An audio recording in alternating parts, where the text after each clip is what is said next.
All right, we're going to discuss briefly sections A1 and section A2 of a writer's reference.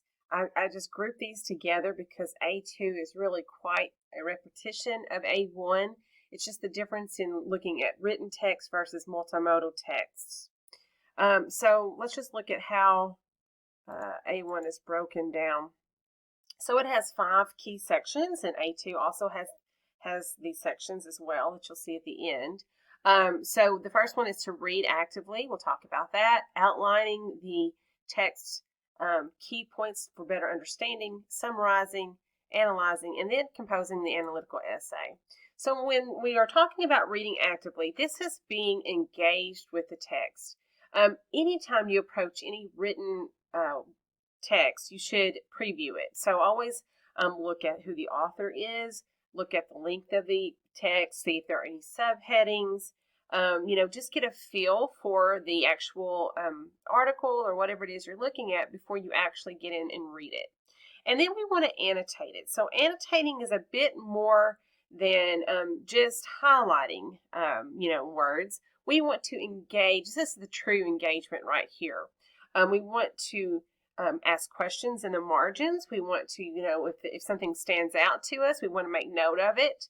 And so this is really the time when you get really engaged with the text. And you can see Emily Sanchez's annotations of the article by Betsy Taylor in section A1A.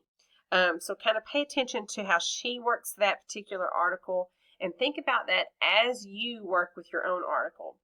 Beyond annotation, sort of the next step is conversing with it. So now you have, sort of your notes on the article. You've written in the margins. You've read it really closely. Now you want to converse with it, and so you go an extra step. There are several names for this type of activity. We can use a double entry notebook. We can use dialectical journals. Basically, you are taking sort of the questions that you've asked in the annotation, and you are making comments, maybe showing your opinion, maybe asking more questions, whatever the case may be, but you are conversing with the text. And finally, to lead you up to the analysis of it is to ask the so what.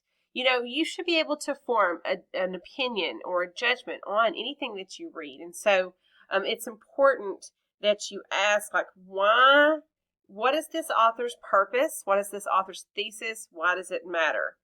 And so that's how you read actively. You're really engaging with the text itself. You're not just kind of haphazardly reading it and not focusing in on it. It may take several reads for you to truly read actively.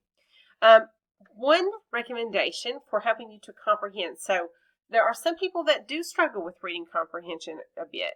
And a recommendation to help you with that is to outline the text to identify the main ideas. Maybe the author is not, abundantly clear, maybe, whenever he or she has written the article. And so you might have to dig a little bit harder, but figure out what the author's thesis is. What is the author's main idea, the whole point of the article? And then figure out the main points that the author makes and supporting points for those main points. Do these main points really support the author's thesis? Is the argument convincing? And then, of course, look for the author's conclusion. What is the overall, lasting idea the author is trying to convey here? Then we have summary. So let me say this. Summarizing is a difficult task for a lot of people. And our book gives us some great tips about how to write a summary. So look for that green box, guidelines for writing a summary. But here are the main, points here.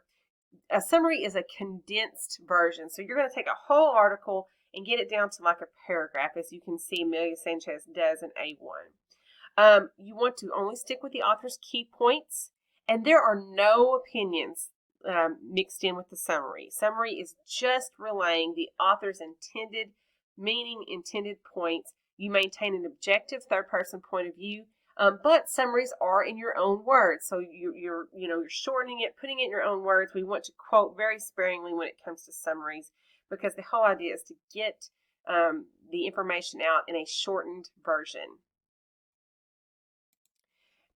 Then we have the analysis. So this is when you are leading up to the analytical essay. We can summarize and keep just the author's main points, but then beyond that, we need to start asking the questions. We need to ask and then be able to answer, what is the author saying? Why are they saying it? How are they saying it? And this is the time when we can form a judgment of the text and we create our own thesis for our own analytical essay. Our thesis will be the subject, which will be this particular essay or a point made in the or article, and then our position or opinion on that subject. And it is clear that Amelia Sanchez has, made a judgment on Betsy Taylor's article. Here's the effective thesis statement listed in A1D. By ignoring the complex economic relationship between large chain stores and their communities, Taylor incorrectly assumes that simply getting rid of big box stores would have a positive effect on America's communities. So Amelia Sanchez is taking a stand. She's taking a position on Betsy Taylor's claims, and she has created a thesis for that. And then, of course, the analytical essay will be ideally and generally in response to a prompt, just like you were going to write this semester. You'll be asked questions, and you will develop your essay in response to those specific questions. At the same time, you are still forming your own position or opinion on those subjects. And then, of course, we get into the actual essay itself. You make sure you want to have done all of the work on the front end, exploring that text, making sure you have really picked it apart. And then, of course, as in any essay writing, we want to draft it and then revise it. And you will see that section A2 follows these basic same steps. Of course, multimodal text, there's a slight difference in that there are all kinds of different features used in multimodal text. You can have music, you can have images, whatever the case may be, but you can still approach the multimodal text in the same path or the same manner that you do in the written text. We want to read these actively, and yes, we can read images, right? Because we're still asking what and how. We can outline how the message is being conveyed. We can summarize the key points of the message. We can analyze it, and we can also write an analytical essay. So I'm not going to go into any extra explanation because I would be just repeating myself. Multimodal can include images and websites and infographics and videos, whatever the case may be, but we are going to approach the analysis of these multimodal texts in the same way that we do written text. All right, so I hope this helps you with A1 and A2.